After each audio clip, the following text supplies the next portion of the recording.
In physics, the area under a line often means something, and if we can calculate the size of this area, we can use that to find the quantity which can help us solve a physics problem.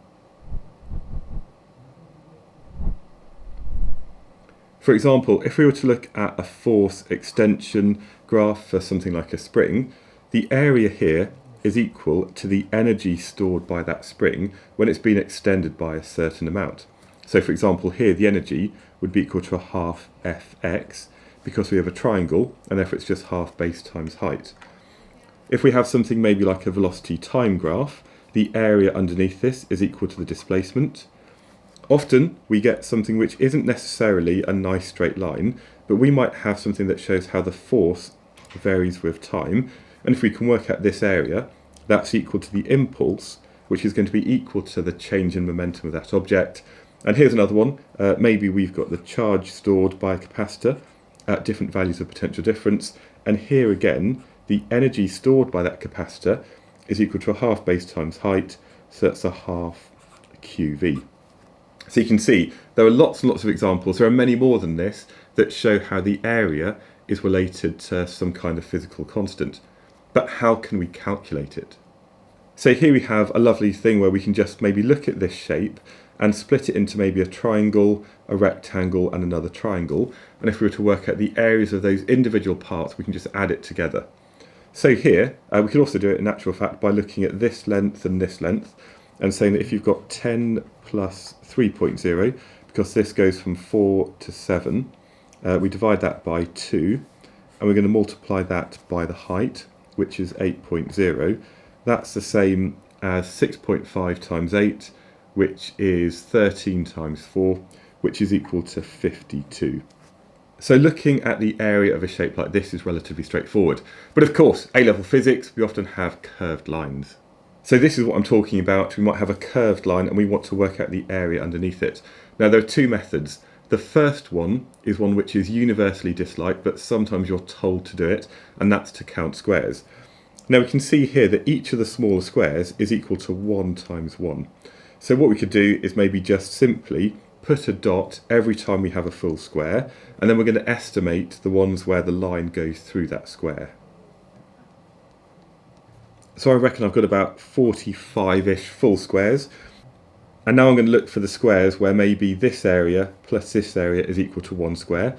So I guess I've got this one, I've got that one, I've got these sort of two, there's I guess those two, I guess those two, I guess this and this, and I guess something like that. So I basically just put a dot in when I've done that. So if we look at the total number of dots now, the total is now 52 squares. So I reckon the area under that line is about 52. So this is just approximate, and I'm sure if I was to do it again I might get a slightly different number, but it's in the order of 50 to 52.